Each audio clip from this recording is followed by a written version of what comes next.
Hello, I'm Aoife. I'm a dietitian, a hypnotherapist, and a mind coach specializing in weight loss.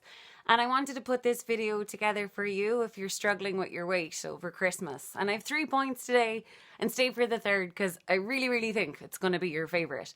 So the first point is to avoid polite calories. So we're going to have a sea of food on offer to us over Christmas. And being honest, it's not just over Christmas. We have a sea of food and food choices in front of us all day, every day, and for the whole rest of our lives. Like, think of how many meals out we're going to have, how many weddings, how many birthday parties, brunches, lunches, etc. Food is going nowhere.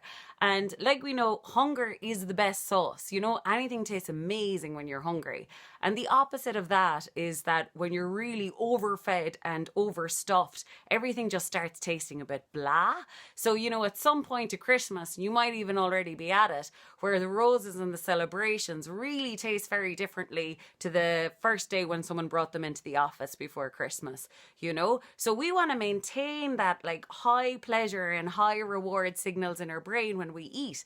And the only way we can do that is by acknowledging that our stomach has limited capacity and therefore picking only the very best, only the things that we really want. So that will mean having boundaries around saying no and saying no to things that are only kind of nice or you're only kind of having for the person's sake. But this is about kind of like protecting how well you feel now and making sure that you get to enjoy your food over Christmas. And the only way you can do that is by keeping space in your belly. And then my second point is to plan how you do want it to go. So like if you have a lot of fear and anxiety around your weight and around your food, I know for me around this time of year, I used to always be like, oh, for God's sake, I wanted to be a stone less than I am now. And now it's already Christmas. And sure, after this now there's going to be like parties, there's going to be meals out, there's going to be friends calling. There's no way I'll be able to cook for myself or exercise. And Yura, sure, who am I kidding? It's going to be the same blowout it always is. And you know, you're kind of just thinking of like you're terrifying yourself with this nightmare of how it's probably going to go wrong and you're probably going to feel terrible. So the way of thinking of that, or one analogy, and bear with me for this, is like if a tourist or an alien came to you and it was like, oh, where should I go in Ireland? And you were like, don't go to Limerick. Whatever you do, don't go to Limerick. Limerick, it's a no to Limerick. Limerick is a terrible place. Don't go there. And the tourist is like, well, I'm hopping in my car now. Where will I go? And you're like, not Limerick. And like chances are they'll go to Limerick because they've no other information about any other alternative. And that's how your subconscious brain works. So you saying don't get fat is the same as saying get fat. Your brain just hears the topic. So rather than thinking about what you don't want, keep fascinating and obsessing about how you want to be this Christmas with food. Like, what would be the perfect, ideal way you'd like to be? How would you like to feel all through Christmas? And you probably want to feel a bit like free with food, and you want to eat things you like when you like them, and just think about that persona and think about how you want to go to bed feeling every night.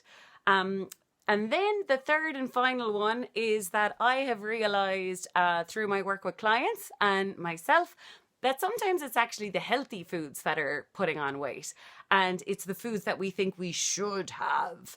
And so what I mean by this is that another thing I might have done, and a lot of my clients would have done, is that, you know, you're heading into Christmas, or say Christmas morning, and you're like, oh, well, geez, I'm fat and I need to lose weight, so I have to have my healthy breakfast. And I really don't feel like having a porridge and fruit this morning, but, you know, I'm fat and I need to lose weight, so I'll have it. Meanwhile, everyone else is getting pastries. And I call this double dieting then, because you're sad face there eating your porridge, and then you go away and have the pastries anyways. So it's like you're on 2 diets.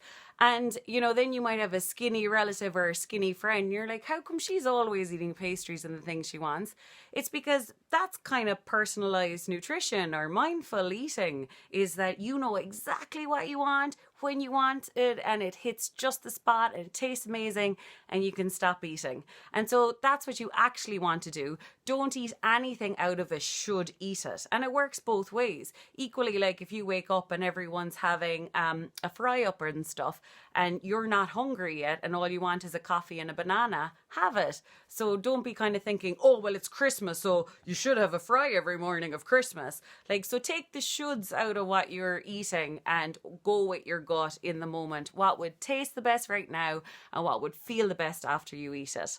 So I hope you enjoy that video, and if you like that content, please join me on social media. I'm at Aoife Dean Dietitian on Facebook and Instagram, or sign up to my newsletter on my website, aoifedean.ie. So have a lovely Christmas, and I hope you've loads of gorgeous food. Mwah!